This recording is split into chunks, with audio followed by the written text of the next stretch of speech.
They called it a purification ceremony, a sacred rite of renewal. Mother Innocenta stood in the pulpit that bitter winter morning, her hands clasped tightly before her as she addressed the remaining sisters of St. Mary's. Her words were careful, her tone falsely warm, but Eleanor saw through it. She watched the way Mother Innocenta's thumb scraped raw across the edge of her rosary, how her voice caught when she spoke of cleansing. The entire chapel sat beneath a tense, invisible weight. No one asked questions. They never did anymore. The physician stood at the back of the room, silent, still, like a carving from dark stone. He didn't blink. He never blinked. He simply watched. The announcement was brief. All remaining sisters were to gather at midnight the following evening for a final ritual, a baptism. Eleanor's skin crawled. The journal had spoken of this, the last stage in the preparation of the bride. The body must be emptied, the soul hollowed, the vessel made ready. The words had been symbolic, or so she had hoped. But now, hearing them aloud, she knew the meaning had always been literal. Midnight came, and the bells tolled not with joy but dread. The sisters were led one by one through the eastern passage, not to the main chapel, but to the old baptismal chamber below the rectory, an ancient stone room carved from bedrock, long abandoned due to flooding decades earlier. It smelled of mildew, rust, and something coppery. The torches on the wall burned a strange green blue, and the air was thick with humidity despite the snow. The pool was still there, at the center of the chamber, but it was no longer filled with holy water. It was dark, thick, viscous. Eleanor didn't want to believe what it was, but she could smell it, feel it in the air. It was blood, fresh, warm, and still. It did not ripple. It pulsed. The first to be baptized was Sister Agnes. She walked forward with trembling steps, guided by two veiled attendants in habits dyed black. Her face was pale, but vacant, as if her will had been siphoned from her. The physician raised a silver ladle, dipped it into the pool, and poured the blood slowly over her head. Her eyes remained open. Her lips moved in silent prayer or silent screaming. It was hard to tell. Eleanor watched as the crimson liquid slid down Agnes's face, soaked into her veil, and disappeared into her skin. And then, just as suddenly, she fainted. The attendants dragged her limp body to the side where others lay, unconscious, motionless, or worse. One by one, the others followed. Sister Claire, Sister Yvette, Sister Naomi, none of them spoke afterward. They didn't cry. They didn't even breathe heavily. They were emptied. Eleanor was the last. She stood at the edge of the pool, heart pounding, the journal hidden beneath her robes, tucked tightly against her chest like a lifeline. The physician stepped forward, his face inches from hers. His breath was cold. His smile was thin. "You were made for this," he said, "the final bride, the scream that seals the silence." She said nothing. She stepped into the pool. The blood was warm, too warm, like being swallowed by breath. She felt it coat her legs, crawl up her torso, soak into her skin like ink into paper. When it reached her chest, she thought her heart would stop from the sheer pressure. Then the chanting began. The attendants, the physician, and even Mother Innocenta began reciting words in a language Eleanor didn't recognize, syllables that scraped against her bones and echoed through her skull. Her vision blurred, her ears rang, and then he raised the ladle. She felt the first drop strike her scalp like fire.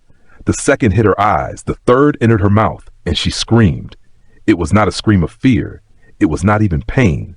It was something deeper, a scream of memory, of awakening, a scream older than her body, older than language. The chanting stopped. Everyone froze. The blood in the pool began to tremble, then boil. A low moan rose from the walls themselves. The physician staggered back. His eyes, those pale, wide, unblinking discs, widened. "She spoke," he hissed. "She shouldn't have been able to speak." Eleanor rose from the pool, her body soaked in red, her mouth open in defiance. "I remember everything," she whispered.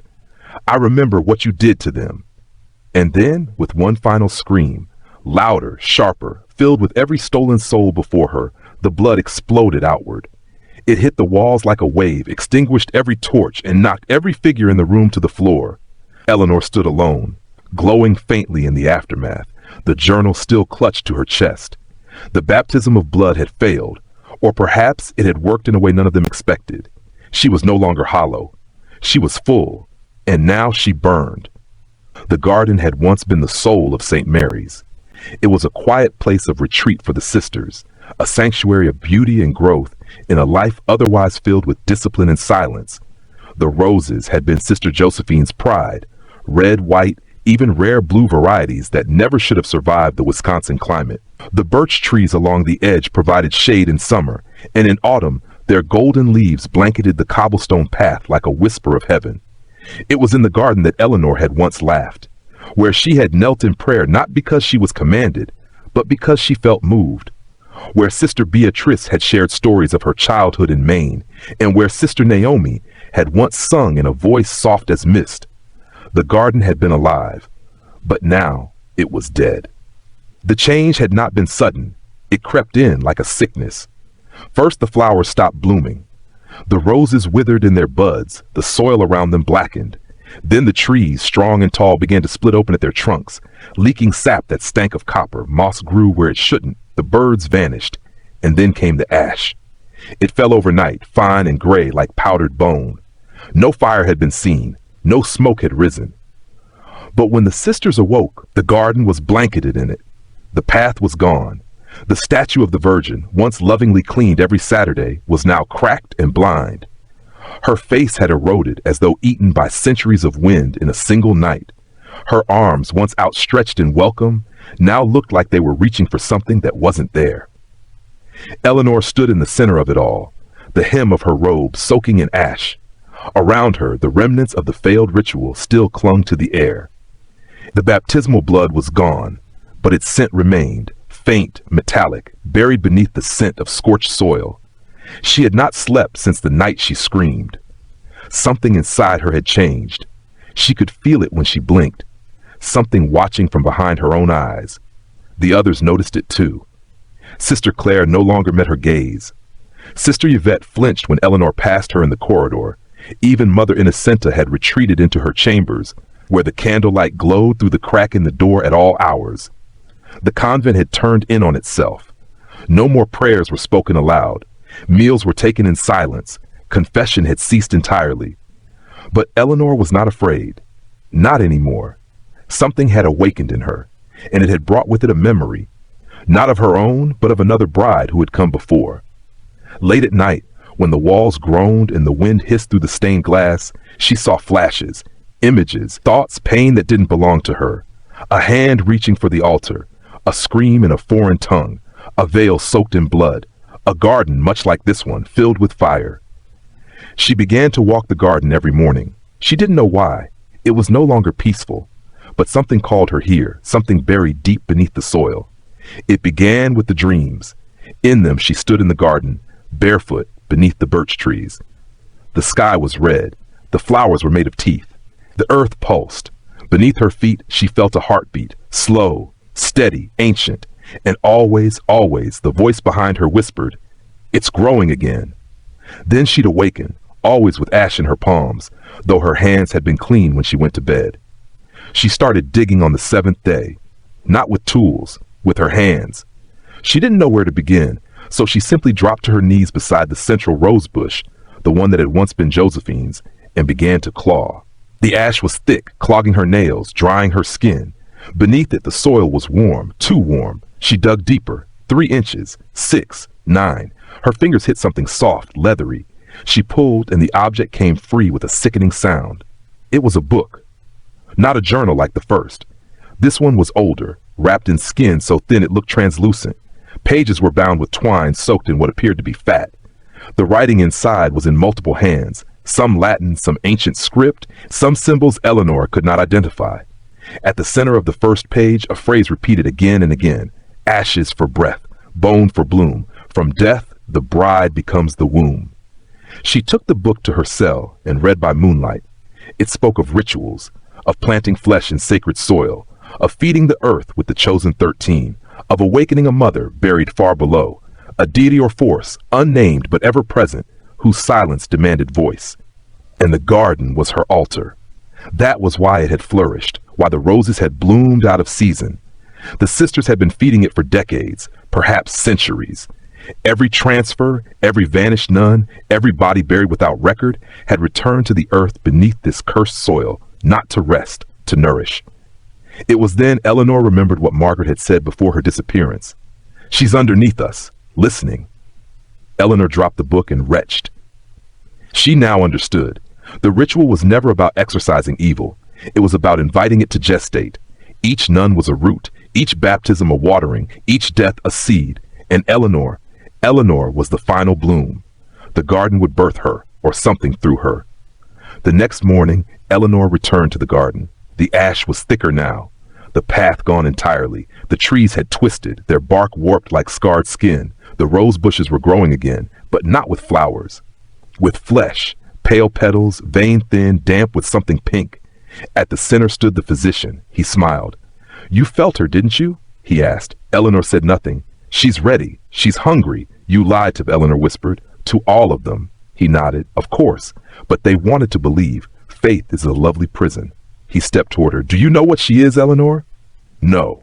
She's not a demon, not a god, not even a spirit. She's silence, the purest form of the space between your thoughts, the breath you hold before you scream. And she chose you to bring her voice back into this world." Eleanor stared at him. "Then she chose wrong." He laughed, the sound hollow. "Did she? You opened the journal, you screamed in the blood, and now here you are, in her garden." The physician gestured toward the soil. "Kneel." She refused. He raised his hand. The ground beneath her feet trembled. The trees groaned. A sudden gust of wind flung ash into her eyes. When she wiped it away, she saw the others, Sister Claire, Yvette, even Mother Innocenta, standing among the trees, eyes glazed, lips moving silently. They were already lost, but Eleanor was not. She turned and fled. Behind her, the physician's voice followed. "She's inside you now, Eleanor. You can't run from a womb you carry." She didn't stop. Not until she reached the chapel and collapsed before the altar. And there, she opened her mouth and began to sing. Not a hymn, but the song she had heard in her dreams, the one that rose from the roots and curled around her spine. A lullaby for something still waking. And in the garden, the roses began to scream. He arrived without fanfare, no carriage, no formal blessing. Just a knock on the frozen doors of the convent at dawn. A man draped in a black cassock with silver crucifix, ancient leather case, and eyes that looked as though they'd never known sleep. He gave no name, but the sisters whispered he came from Rome. Not the Vatican, they said, but beneath it. The physician watched him from the shadows of the courtyard, but said nothing. Mother Innocenta greeted him with trembling hands and lips that mouthed silent prayers even as she bowed. The man nodded, entered, and the doors slammed shut behind him. They called him an exorcist. Eleanor knew better. She had seen enough to know that this was no ordinary priest. He did not carry a rosary, but a blade hidden in his Bible's spine. His holy water smelled faintly of sulfur. His Latin was not the kind spoken in Mass, but older, harsh, barbed, biting. And when he looked at Eleanor, something behind his eyes flinched, like a match-meeting wind. He stayed in silence that first day, observed, listened, touched the walls with his bare palm, scraped dirt from beneath the chapel with a silver spoon and sniffed it, dipped his finger into the baptismal font and recoiled as it sizzled. "It's seeded," he muttered, "far deeper than I feared." Eleanor followed him. She had to. She was the last one still fighting. The rest, Claire, Yvette, even sweet Beatrice, had become shadows, hollow-eyed and slow-moving, whispering to themselves in voices not their own. The physician no longer needed to speak to them. They obeyed him without instruction, as if connected by roots they could no longer see. On the second night, the exorcist asked Eleanor to tell him everything. She did. About the journal, the garden, the north wing, the baptism, the dreams, about how she had screamed and how the blood had listened. She left nothing out. When she was done, he sat in silence for a long time. Finally, he said, "This is no possession. This is a birth." Eleanor nodded. "Can it be stopped?" He looked at her, not with pity, but with reverence. "You've delayed it. That's more than any other has done. But the seed is in you now. I don't want it. It doesn't care." That night, the rites began. The exorcist laid out a circle in the old chapel using salt, ashes, and consecrated thread. Eleanor stood at its center. Around her, the air grew thick. The walls dripped condensation, though there was no heat. The candles flickered against a wind that did not come from outside. And when the exorcist opened his book, the ink on the pages writhed like worms. He began to chant. Latin, Aramaic, languages that scraped the soul.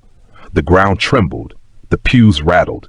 The crucifix over the altar cracked, one arm of Christ snapping free and swinging like a dead limb. Eleanor felt it rise in her, not fear but pressure. Something inside her twisting, recoiling. Not from pain, from recognition. The right wasn't casting it out, it was waking it up. Her spine arched, her throat burned. From the rafters above, birds began to scream. Dozens of crows trapped in the belfry, slamming against the stained glass until feathers and black rain fell into the chapel. The exorcist shouted louder, drawing a blade from his cassock, cutting a circle across his palm and smearing the blood into the salt ring.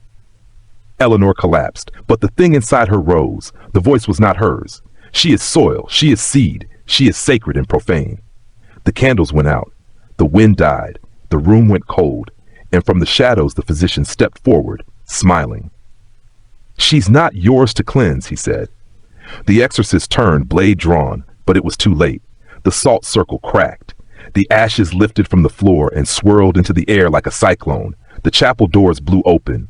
And from beneath the floor, from the root cellar of the earth itself, came a sound that no holy book could silence. Laughter. It wasn't loud. It wasn't mocking. It was joyful. Like the giggle of a newborn, fresh and terrible, discovering its own voice. The exorcist screamed. He dropped to his knees, eyes wide, face frozen in terror. And then he simply stopped moving. Still alive, still breathing, but vacant, gone. His book fell shut. The blade slipped from his hand, and the voice in Eleanor's head whispered, "One more vessel emptied." The remaining sisters arrived silently, surrounding her in a circle. The physician nodded once. The ritual had failed, but the offering had not. They dragged the exorcist's body away. No one spoke of him again, and from that night forward, Eleanor was not watched.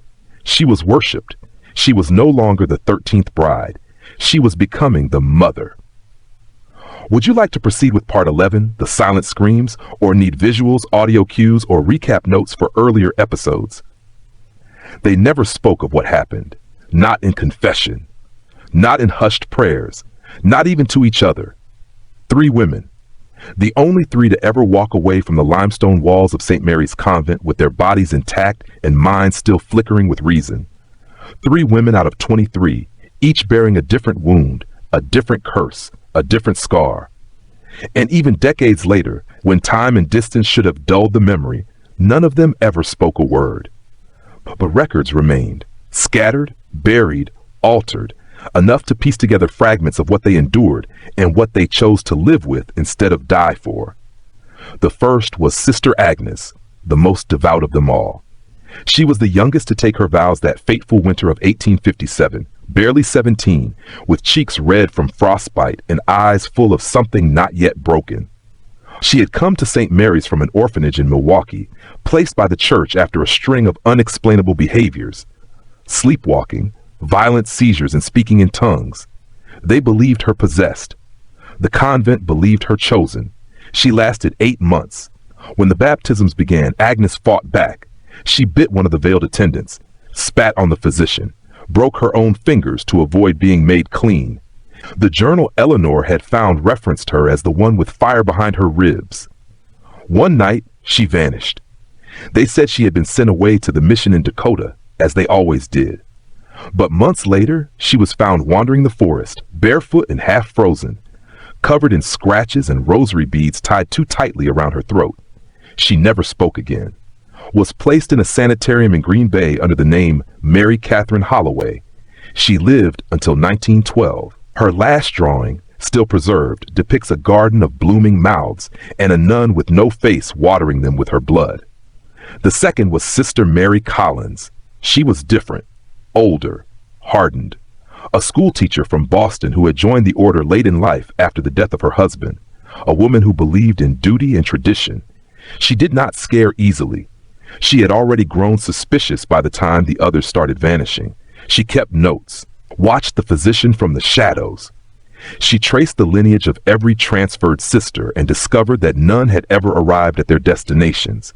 Her final written report to the diocese, which was ignored, ended with a single sentence. "This is not faith, this is farming." On the night she escaped, she set fire to the north wing. The blaze was quickly extinguished, but it disrupted the preparations enough for her to slip away. No one saw her again for 10 years. Then, she reappeared in Chicago under an alias, living in the back of a Catholic bookstore, her hair cut short, her eyes always scanning doorways. She wrote obsessively, letters to dead nuns, sketches of the chapel floor, essays on silence, and one incomplete manuscript titled The Brides of Ash. In it, she referred to the convent only once, by a different name, St. Hollow, the womb that sleeps beneath. She died in 1901 of a stroke. Her final diary entry said simply, "She still calls me in my sleep, but I no longer answer." And then there was the third, the one who never left.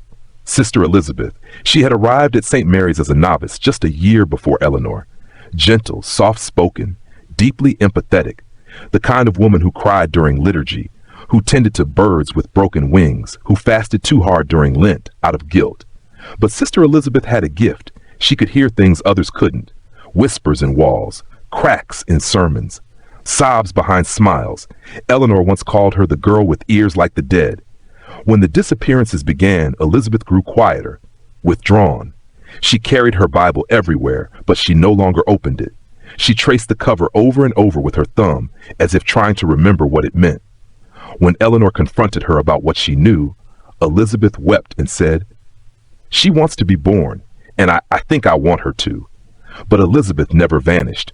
She was never taken. She was chosen. On the final day, when the physician attempted to complete the ritual using Eleanor as the vessel, something intervened.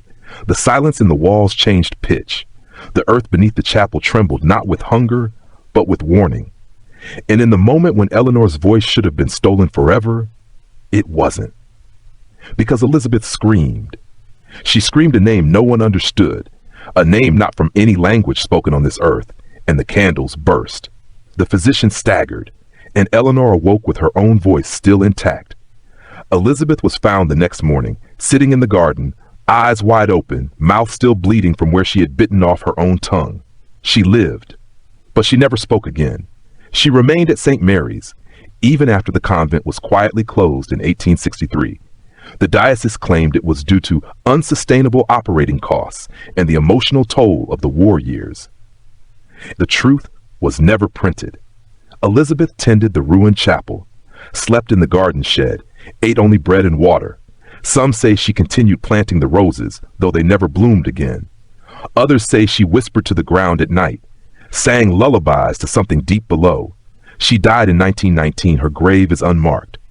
But every spring since, one single rose, ashen gray, with petals like curled parchment, blooms on the spot where she is buried. 3 survived, but none escaped. Because survival at St. Mary's wasn't about life or death. It was about what you carried with you when you left. They closed the convent in 1863, stating it was no longer viable, a convenient fiction. Beneath it lay disturbing truths the Vatican refused to reveal. The whispers of grisly rituals and missing sisters circulated in hushed tones. But when Bishop Archer, called in 1865, pressed for answers, he was hauled into Rome's shadowed corridors, reminded of loyalty, obedience, and silence. Secret archives in Vatican vaults hold documents labeled Opus Sanctae Maria, pointing to a Project Veil designed to cultivate bride vessels.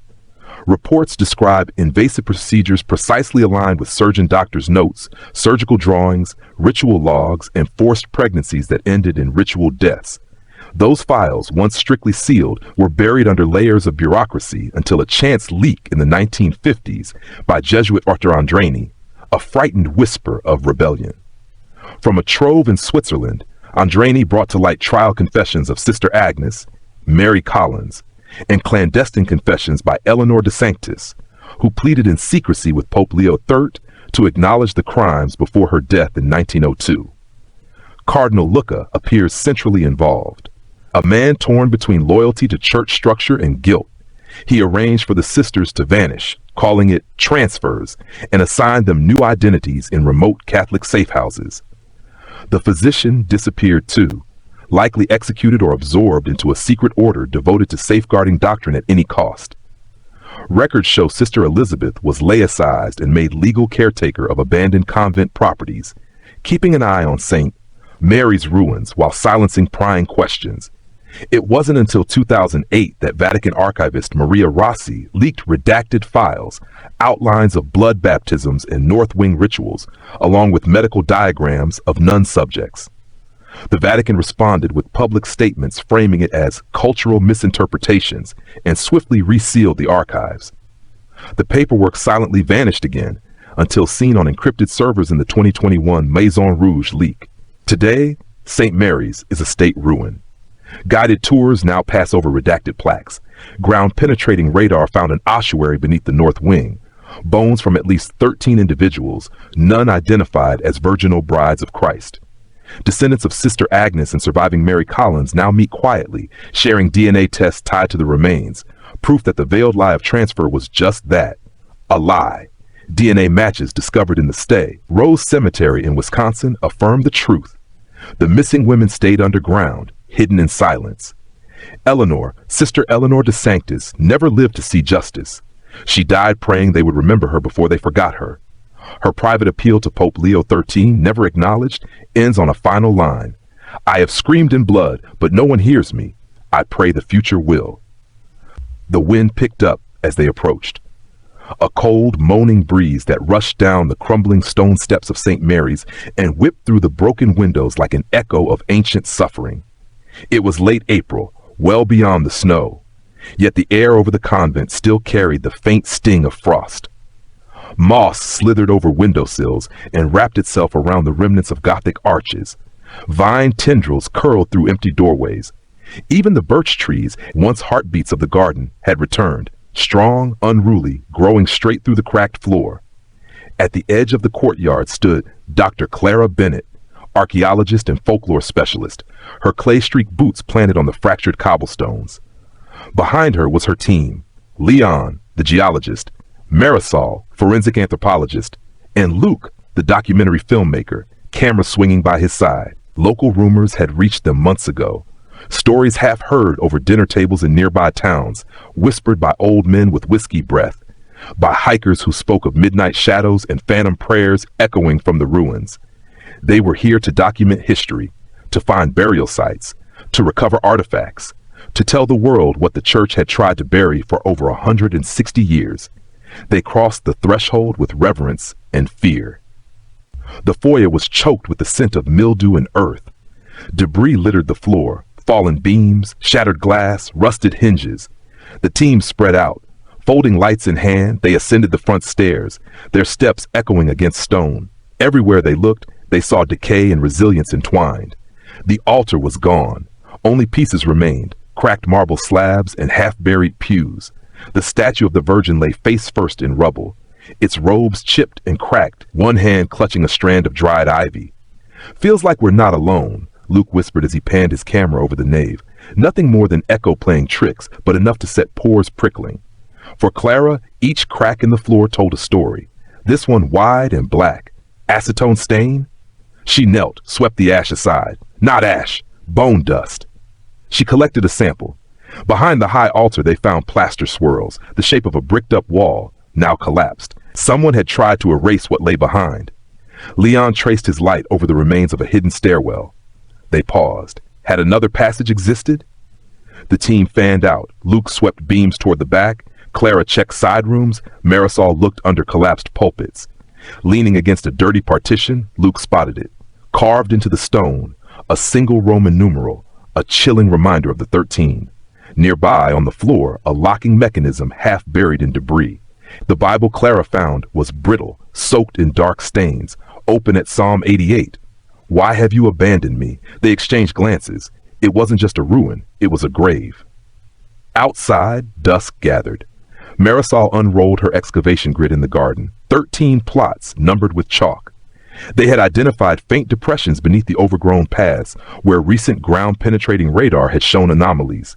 Each had been sown, likely the final resting places of lost brides. They excavated one by one. The air grew thick with dust, dirt, earthworm tang. On plot 3, Clara uncovered porcelain rosary beads crushed with soil. She crouched lower, exposing bone fragments, small, human. Her heart stammered. When Marisol whispered, possibly a juvenile, Leon stepped in with his geology brush, not juvenile, older. Fragmented pelvic bone, worn by time but not water, probably early 30s. They continued. Plot 9 revealed the weathered remains of what looked like a right pit. Animal bones arranged in a circle, shards of stained glass melted together with bone fragments. Strange patterns carved into the stone lining, like words in a dead language. Luke filmed it all. His lens caught sudden movement, vine brushing the pit edge. A wind or something more alive. They called it when the sky turned the color of bruised peonies. In the evening, in the mess tent, Clara and Luke reviewed footage and notes. A voice to HED through the projector. She lives beneath us. Sister Agnes, 1912. Small words filmed decades ago when Agnes had given one of the only interviews she ever allowed. Her mouth broken, her voice croaking through phlegm and tears. Even after her collapse, the first words she spoke again were of the convent. The number 13, the garden. Digging deeper into archival records, Clara discovered that after Agnes's death in 1912, her body had been exhumed to be moved for her family's privacy. The church recorded transferring her to Green Bay, but in reality, the remains were returned to St. Mary Burial Ground. The bones they just discovered would almost certainly match. The next morning, the team prepared to open the hidden stairwell Leon had identified. They parked lights at the mouth of the collapse and began clearing debris. Suddenly, a twig snapped. From the darkness drifted a scent, ash and copper, something burned. A chant? Luke captured it, staccato syllables, softer than a breath. They followed to a blocked hallway. Clara pried a plank away, a slit of moonlight, cold air, a spiral staircase descending into black. They lowered a camera down, at first nothing, then stone walls whipped past, etched lines, ritual symbols. Then a door. The team froze. No one moved. They whispered, "What now?" Later, they stood inside the chapel crypt, colder than midnight, yet drenched in electric tension. On Marisol's laptop, Luke replayed the footage. Strange. Footage with shadows that moved without objects. A form seemed to detach, a woman in habit, luminous, faceless. Clara rubbed her arms. She thought she heard a whisper behind the wall. When she looked, nothing. They slept in shifts that night. Clara dreamed of blood, of 13, of the physician's humming. She woke to a whisper. Exit before dawn, or so she thought. Her notebook lay open, 3 words underlined in red. Do not awaken her. At 2 a.m., Marisol screamed. 2 shapes crouched over her as she rattled, pointing at the wall. On the stone, carved fresh, deep, "You are next." They fled. At sunrise, Clara turned to Luke. "We stay, or we finish this." Luke exhaled. "We finish." They reopened the sealed stairwell. Light traced the walls, spoke to symbols from the physician's journal. Then the steps ended at a low door, iron, barred, carved with that same twisted crucifix motif. 11 locks. They unlocked them with keys Marisol had borrowed from the diocesan archive. Inside, scale-like stone tiles, concentric, echoing blood rings. Center, a pooling depression in floor.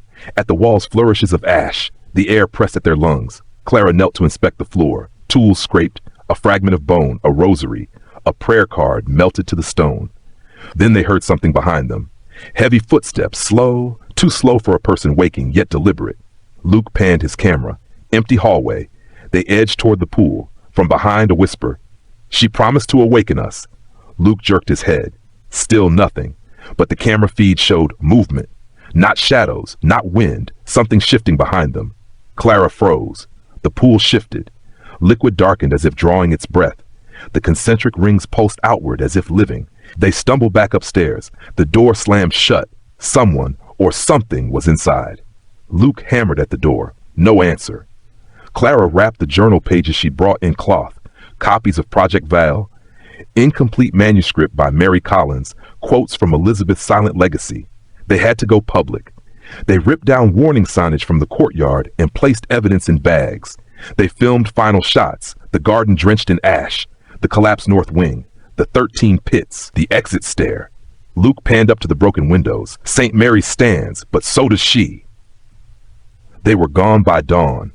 Clara had 3 geotagged scans, bone fragments sent for testing, video footage, satellite stills, artist renderings of the hidden chamber. The world would know.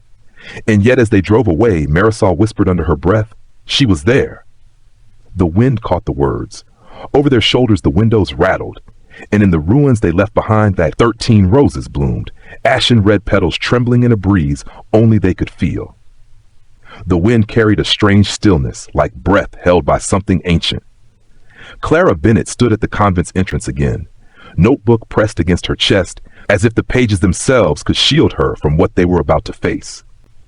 Behind her, Luke adjusted his camera rig, jaw set, his knuckles white against the grip. Marisol carried the transcripts, the original pages from Eleanor's journal, the forbidden entries that spoke of the veil room, the entity, and a ritual never finished. This time, they came not as explorers, but as witnesses, not to discover, but to confront. Since the night the chamber had opened and then sealed behind them, the world had begun to shift. They'd published some of their findings, carefully. The archaeological community took note, but the church took action. Letters arrived, then warnings, then silence. The Vatican dispatched a single representative, an aging Monsignor named Father Bellamy, who appeared not to interrogate but to plead. "Do not continue," he said, voice heavy with regret. "You'll awaken something meant to sleep." But Clara couldn't stop. She had seen the pit of blood, the dice of cracked bones, the whispering shadows inside the walls. And more than that, she had seen the fear in Father Bellamy's eyes, not of what might be revealed, but of what they might prove could never be buried. They descended into the ruins with only lanterns and instinct. The chapel was still, quieter than death, with pews scattered like the bones of forgotten saints. They moved quickly to the passage they had sealed days earlier, the stone staircase hidden behind the shattered altar. Luke set up his rig as Clara recited a line from Eleanor's journal. "The chamber of echoes lies behind the false altar. The veil room is beneath the skin of the chapel." Each step down felt heavier than the last. The walls narrowed. The darkness deepened. Cold, not just of air but of memory, settled over them. The veil room had waited, not dormant, just listening. At the bottom, the sealed door stood untouched, its surface marked with the crude crucifix pattern, flayed and inverted, the same that Eleanor had scratched into the edge of her final page. Clara reached forward and pressed the key against it. A groan of rusted metal answered, and the door unlatched with a reluctant shudder. The air that met them was dry, stale, but laced with something worse, the unmistakable scent of iron, earth, and decay. They stepped inside. The veil room was smaller than they remembered. The dais in the center had cracked further. Dried blood still veined the stone like a map of suffering. Around the walls, symbols glowed faintly, even without light. Glyphs scorched into the stone centuries ago shimmered as if woken from a deep slumber. Clara opened the journal. "If I am to end, it must be here. It must be in the place where the bride was broken but not buried. She was not slain. She was stalled." There was no mention of what would happen next. Eleanor hadn't written how to destroy the thing, only that it remained alive, a fragment, slumbering beneath stone and silence. The ritual had been interrupted, but the vessel never emptied. Marisol began reading from the documents they had decoded. Names, prayers, the 13 sisters spoken in reverent tones. Luke turned on the recording. Then something shifted. The air vibrated. Not wind, not pressure, a tone. Deep and buried, rising through the floor like a low groan. The dais trembled, dust lifting in circles. Luke whispered, "Something's coming." Clara felt it before she heard it. The rising whisper of 13 voices, overlapping, murmuring syllables that didn't fit together, like a choir of broken mouths. Then a name. Eleanor. The light dimmed. Their lanterns flickered. On the far wall, a shape formed, not shadow, not smoke, but a distortion in space, like heat curling the air on a cold day. A figure emerged. Not full, not formed, but present. It was faceless but feminine, drenched in black robes that weren't cloth but strands of something wet, organic. Her arms were long, thin, and bound at the wrists by rosary chains that hung like nooses. The face was a mirror, shifting between Eleanor's eyes, Elizabeth's mouth, Agnes's scars. The entity stepped forward, not walking, gliding. Clara stood her ground. "Who are you?" "I am the mother unfinished," it said. "I am the vessel that failed. I am the daughter who could not be born." The voice was all of them. Eleanor, Elizabeth, the physician, even Sister Mary Collins. Clara spoke, voice shaking. "You were created by pain, birthed through blood, but you were never wanted." "I was needed," the entity answered, "not by them, but by the silence. The church fed me, your prayers nourished me, and Eleanor, she bore me." Marisol reached for the journal. Eleanor stopped the ritual. The entity tilted its head. She screamed. It was enough to crack the veil, but not to tear it. A sound built around them. The walls throbbed. From the stone floor, red mist began to rise. Clara remembered Eleanor's final passage. If I cannot end it, perhaps someone will scream for me. Clara stepped onto the dais. Luke grabbed her arm. Don't. She needs a scream, Clara whispered, not of pain, of defiance. She raised her voice. Eleanor de Sanctis, Sister Agnes, Sister Elizabeth, Mary Collins, I remember you. The entity recoiled. Clara shouted louder. You were stolen, taken, sacrificed, and I will not let you be forgotten. Marisol joined her. We scream now, they shouted, raw, wordless. Not terror, but release. The entity wailed. The veil room shuddered. Cracks opened in the walls. Ash blew from the glyphs. The dice split. Petals of dried roses spilled from the cracks, blackened and smoldering. Luke screamed with them. And in that moment, the entity flickered, form shattering, light leaking. Eleanor, it whispered, I never meant to. Then silence. Complete, total. The walls stopped vibrating. The petals turned to dust. The entity was gone. Clara collapsed to her knees. It was over. They emerged into the morning sun. Everything smelled new, fresh, as if the land itself had exhaled for the first time in centuries. The authorities arrived hours later. This time, they couldn't be denied. Clara handed over footage, bone fragments, maps, names, audio recordings. A Vatican official arrived days later. He stood before the ruined chapel, silent. He asked no questions. He simply knelt. A week passed, then two, and then a statement from Rome, acknowledging, quietly, historical wrongdoing, promising an open investigation, records unsealed, letters released. Eleanor's journal published in a single red-bound volume titled Bride of Silence. The world listened and believed. A year later, Clara stood where the altar once rose. Now it was a garden. 13 roses bloomed, petals white as bone, trimmed in crimson, a plaque read, in memory of the brides. They screamed and the stone remembered. And in the wind sometimes, if you listen just close enough, you can still hear her voice, not crying, not begging, but singing, free. End of series. The Nuns Who Disappeared from St. Mary's, a Convent of Horrors.